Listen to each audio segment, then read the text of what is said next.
FknBucky here. I spell it. You say it. We got all kinds of stuff to get into today. Let me introduce Hayden. Hey. Hey. It's the coolest thing I'll probably ever say, folks. Enjoy it. And you were here to hear it. So there's a few things that I hate in this freaking world, and I'm going to go over some of them right now. Number one, voicemail. Stupidest freaking thing ever made in the entire stupid planet. If you still leave people a voicemail, you're an asshole. Everyone hates you, and you should probably go away. Why do you like voicemail, Hayden? No one gives a shit. So if you haven't learned how to text a message that you, hey, what's up? Ask me your question. Tell me whatever it is you want to know.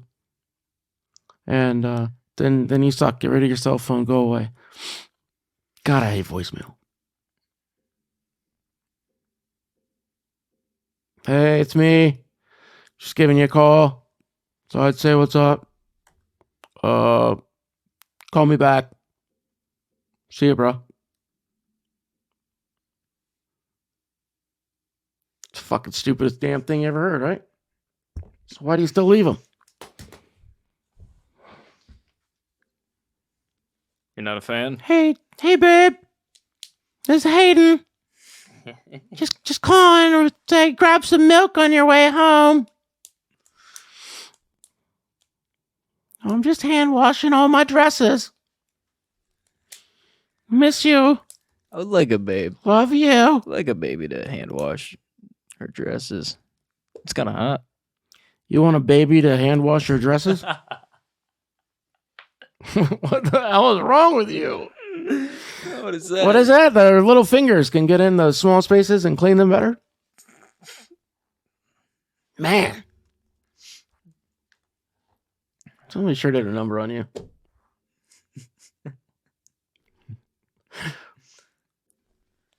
I wish I had a baby to wash my dresses. No, I said a baby girl.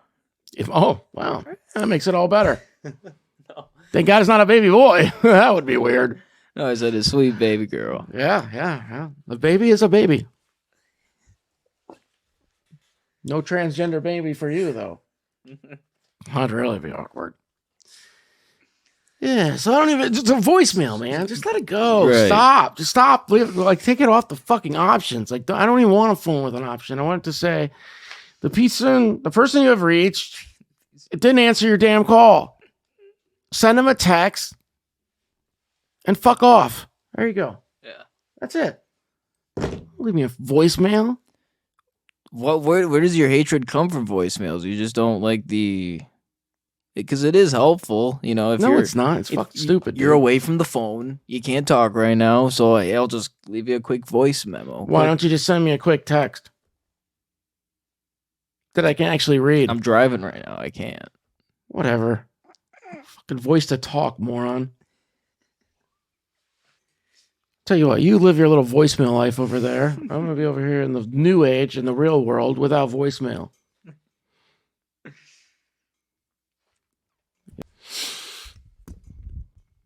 Yeah, voicemail. It's the devil. People have known that about me for a long time. On a professional level. Right. If you are in the professional world, you cannot have a full voicemail. I hate voicemail with a freaking passion, dude. But it's always able to leave me a message because people still do it in the business world. And I can't stop them from doing that, even though I really wish I could. So... And I do not, it is a red flag to me when I call someone at their business and they have a voicemail box that is full. Because that tells me that they're too freaking lazy to erase 10 messages out of there. And do you really want somebody that lazy to do whatever it is that you want done? I mean, if they can't take 45 seconds to empty their voicemail, whatever you want them to do, they're not going to get it done on time, and most likely it's going to be done half-assed. So you know what? Move on. Maybe they're the best worker in the whole wide world, but we'll never know because they couldn't take 10 seconds to empty their voicemail. True that. Full voicemail? Fuck off, dude. Moving on. Somebody else. And that's I mean, that's just true. Simple, basic things, man. And the other thing I hate too, people that leave voicemails and they're too fucking stupid to do it in a professional manner. Okay? Here, can I try doing one right Shut- now and you grade it to see if it's professional or not? All right, come on. Oh, you want me to try it? You just said. Okay. Wait, but what kind of voicemail am I leaving here? What kind of business It's are your you? idea. Okay, say you work for a hot dog company and I'm applying for a job. Leave a voicemail. Oh my God, this is going to be something stupid, but I don't know why I agreed to it. Okay, go. Hey, Mr. Johnson. My name is Hayden Fat James, and I'm looking for a job, and I saw there was an opening in your company, and I would just love for you to give me the opportunity to work in the hot dog industry, to be on the front line, so to speak, and, to, really get into all the sausage chalk. So, thank you very much. I'm sending over my information now, and hope you have a wonderful day. Beep. Erase. Just like that? Come on. Yeah. Okay, what was wrong with it? Everything about it. Number one, you said, Second, you only said your name once. You did not spell your name. You only blurted it out very quickly. My name is Hayden Fat. How's he going to write that down? Winoyak? Nobody's going to spell that stupid freaking name. True. So he's not going to be able to find you. He's not going to find your Facebook page. 3, did you leave a phone number? Nope. What if it didn't come up on his caller ID? How's he going to call you back? You didn't leave him a number, did you? No number. Did you leave an email address? Nope. You can find that in my application that I was going to send. What application? Or my resume. I was going to send it over, and all that information would have been on there. How does he know you're going to do that? I told him at the end of the call. Oh, shut up, dude. Don't give me these bullshit excuses. Well, so what was the point? If you're not going to give him any information at all, why even give him the voicemail? Just send your resume in and hope he sees it. It's unprofessional. And I'd even give you a second chance, but I'm not going to screw that up too. Be like, my name's Hayden Fat James. My number is 920-668-484331. So he's going to be like, oh, shit, let me grab a pen. Oh, no, you already went through it. Now I got to listen to a whole stupid message again so I can get the numbers off of there. Once again, that's my number is 920. 12. Like, what the fuck? I didn't hear any of it. Now I got to do it again. If you have not figured out by the time that you're an adult that when you leave a voicemail or you leave your phone number, that you slow down and you do it in a polite way. Hello, my name is Hayden Fat. I've sent my resume over. If you have any questions, feel free to call me at 920-644-8192. I appreciate your time. Again, my name is Hayden, and that phone number, blah, blah, blah, blah, blah, blah, blah.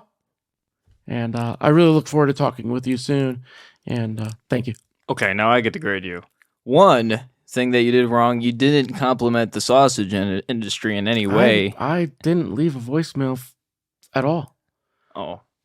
I was pointing out what the fuck you fucked up, and I was showing you how to actually put the phone number in there. I'm not Hayden. If I'm going to do a fake voicemail, I'll use my own name. And I don't know what part of any of this that you didn't catch from the beginning, but I hate fucking voicemails, so I don't leave them. So leave your voicemails all you want there, you communist fuck. Why don't you learn how to say it in Russian? Shut up, don't. Nope, I don't want to hear it. So, voicemail sucks. And as we've just proven, people that use voicemail suck also. So remember that. Next time the phone beeps, hang up. That's your job. Customer service. It's gone. It's over. It's dead. We had the funeral. Nobody gives a shit about you as a customer. Just give us your money and get out. That is the new way of the American store. It's crap. Do you know where I could find? Nah, that's not my department. Could you maybe let me call somebody. Like, Is there I'm not sure. You'll need to speak to a manager about that. Is there a manager here? No. Like, what the fuck? These are all experiences I have inside of stores. And it's crazy. They simply just don't care. And they're not going to change anytime soon. It's mind-boggling to me. Yeah, you had a bad experience in Lowe's, you told me, and you Why would you bring that up? nobody was helping you out, and you just left all your shit in the corner of the store and just wheeled out. You had enough. If I wanted to mention the store by name, I would have. Let's call him out, dude. Who gives a shit? We'll take out Lowe's. My friend works there, you dick. Oh, Dickie? Oh, my God. I didn't mean to drop his name. Good guy, though. It's not his name. You're right, though. Customer service is taking a fall. Was it always like that? Or were people back in your day helping out always? Like, oh, yeah, I'll get that. I'll help you out, sir.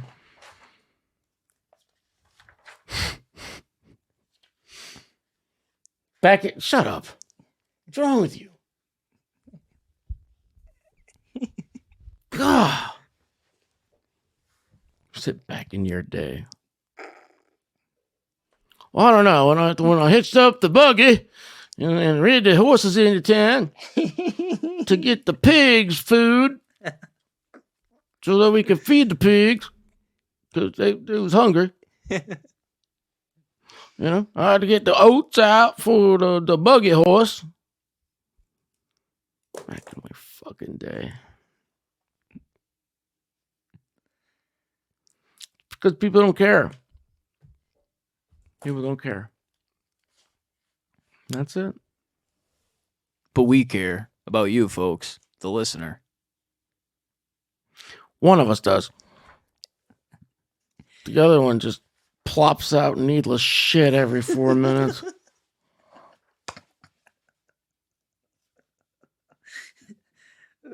You got that going for you.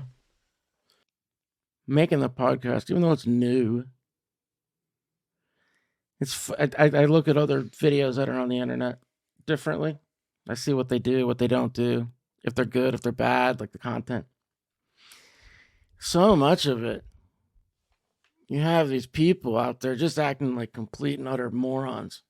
I think I saw one in England where they dumped a bucket of pee and poo all over some lady sitting in a fast food restaurant. That's not funny. That's out of line. Very much so. I mean, they should kill those kids. I'd probably kill them. You should do it. So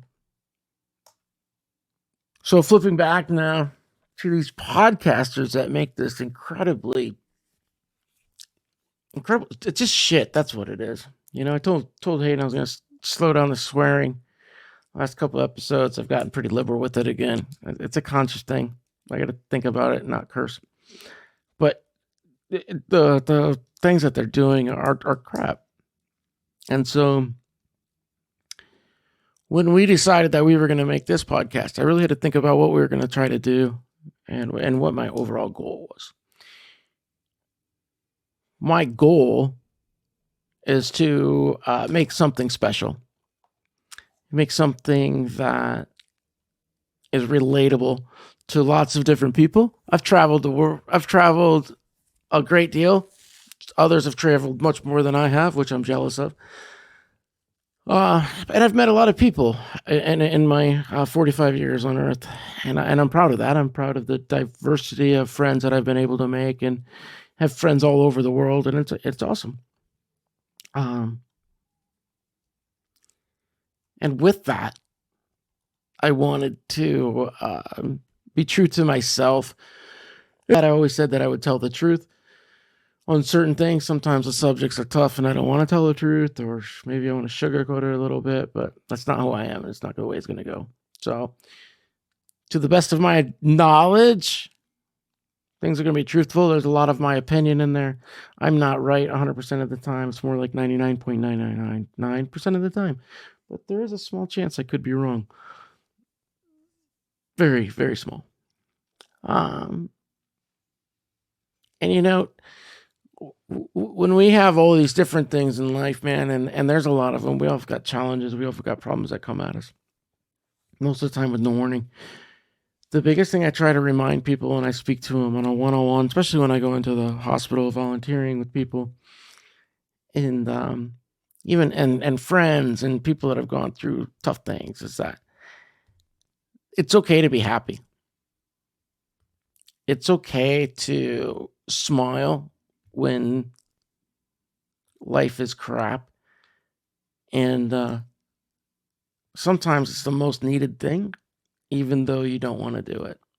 And if you can find a way to smile when life has got you, held by the neck down on the ground, make it a priority.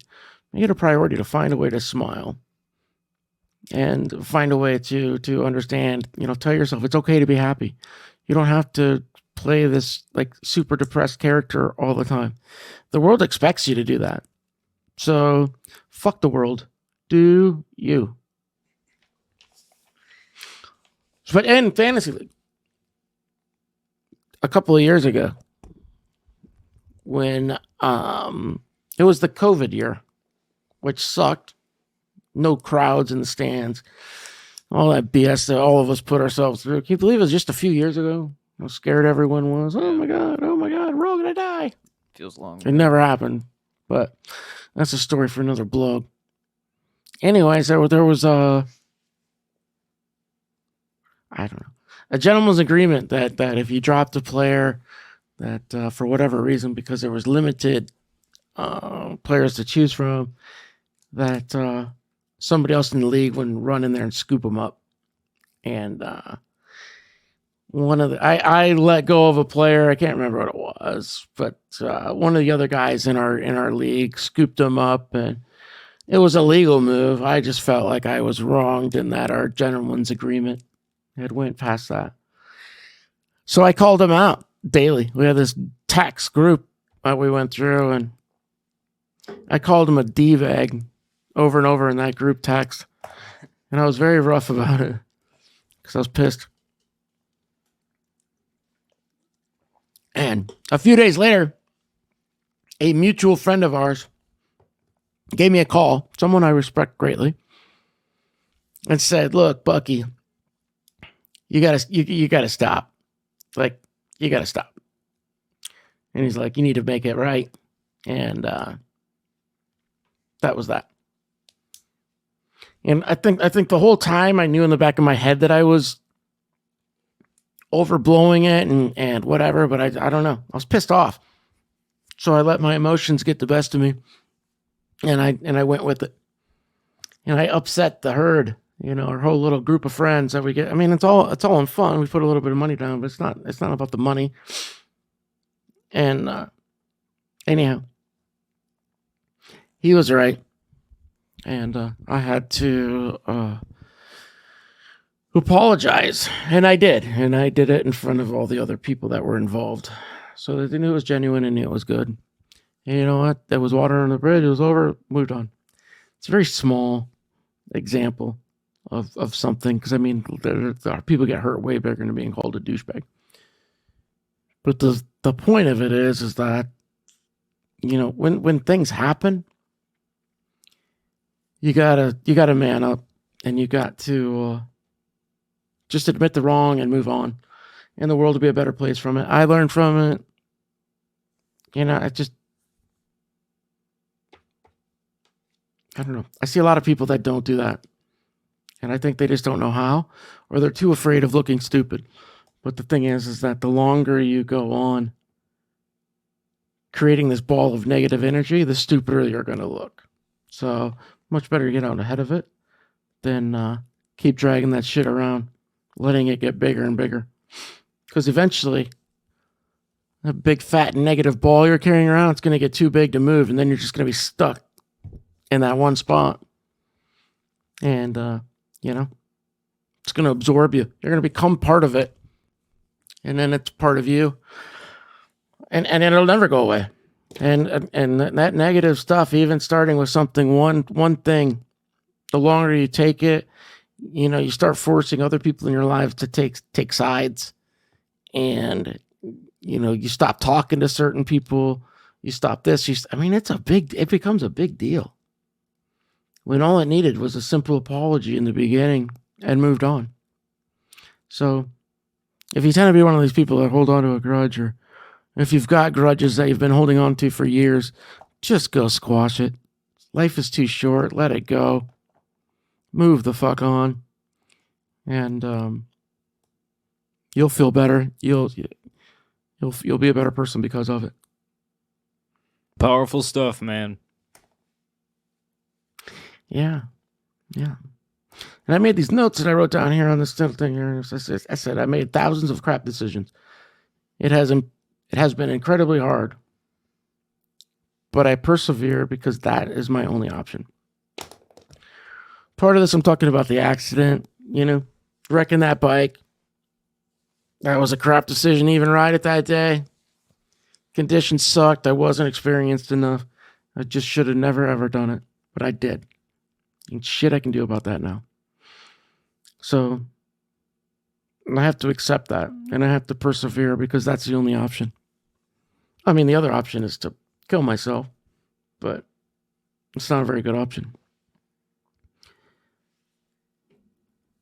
And in order to move forward in life, I've had to drop those anchors of shame, regret, anger, depression, all of them. I just had to cut them off and let them go.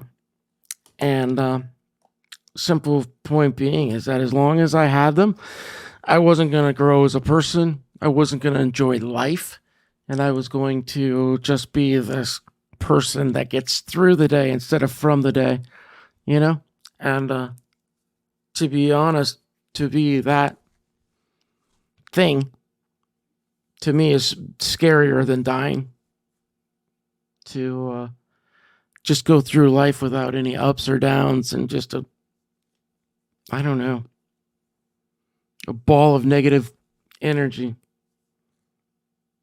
Awful. So once you learn to drop these anchors, you learn to just get out ahead of problems. You learn to humble yourself and have conversations with people that have been wronged by you, whether you really did wrong them or maybe it's just the way they perceive something and it's a simple misunderstanding. And so, but once you go through that, then you got to go through the most important stage, which is to fall in love with yourself again and to respect yourself as a person. Give yourself value, because if you don't value yourself, nobody else is going to.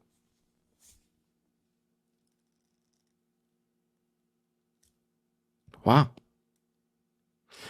I mean, I told Hayden to shut up, and he really did. I don't even know where I am right now.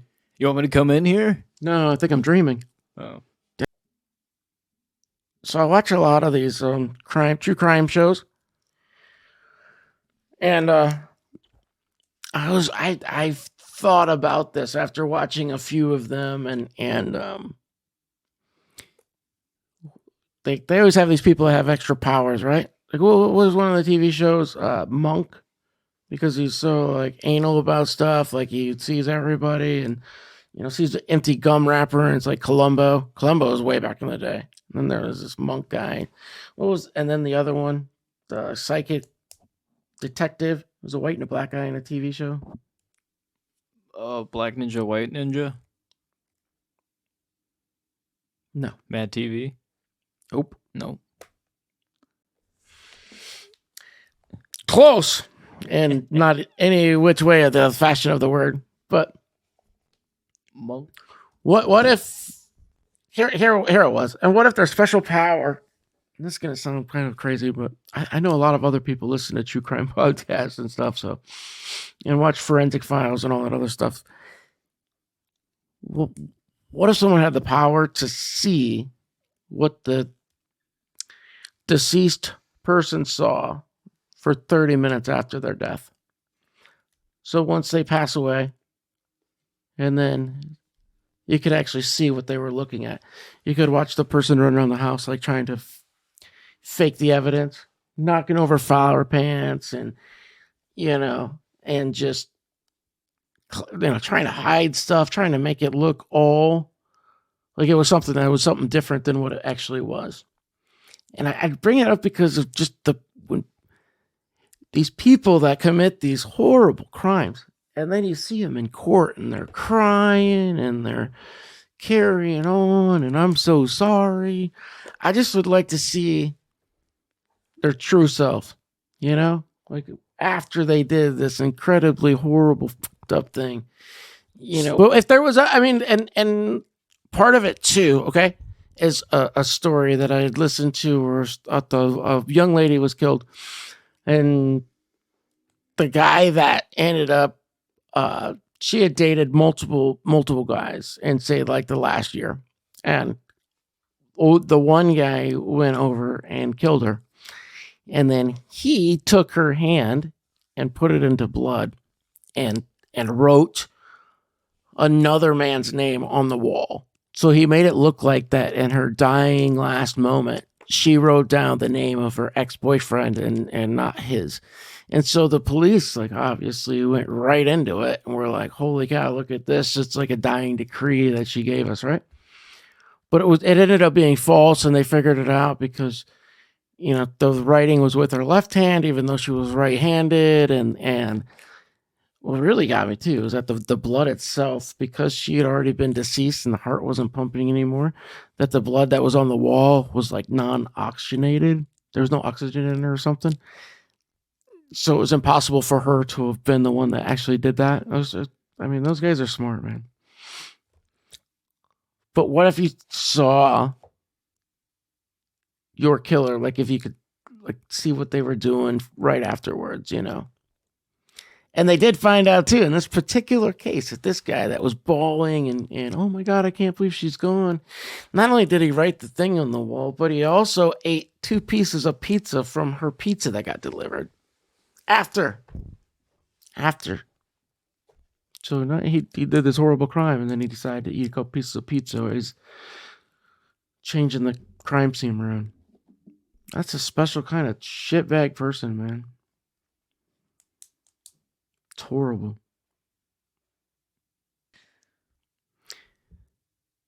So, folks, there's a lot of us out there that want to lose weight. And Hayden Fat James me all the time. I do not. Off the air, on the air. He makes fun of my mole. Calls me ugly. I don't know what he gets. Like, somehow he gets off on picking on a cripple. Hey, now you're being nasty. The handicap hater, which I find very disgusting. And I went and was in the Barnes and Nobles, and I couldn't find any books, like a how-to book for becoming bulimic. What does bulimic mean? The anorexic for dummies was checked out, so I couldn't get that one. It sucks. There's no how-to books. So I guess it comes back to, something different where I got to get fat shamed for a weekend. Maybe it's have Hayden around more so he can make fun of people that have bigger bellies than he does. No, just because I have a belly, they say if you got something worth keeping, you build a shed over it. Where's your shed, huh? I didn't think so. So maybe I don't know. You go to like a camp and you get fat shamed. Maybe you just like walk up and have some skinny broads cough on you so you can catch it. All right, a skinny, like, can you get it? Like a disease? Potentially. Yeah. Yeah, maybe you just kind of got to learn to speak skinny, like fake it till you make it, as they say. So maybe like eat a half a pickle and then scream, OMG, I'm such a fatty. Could just roll me up and smoke me. I like my joke. And that's it. That's all I got for being fatties. We can come back to that another day. All right. That's it, folks. I'm done for right now. FknBucky out. Hey, peace out, folks. We'll see you next week. You gonna see him or are they gonna see you? Huh? You're not gonna see him next week. Oh, yeah. See us next week. There you go. Here we are. Here you are.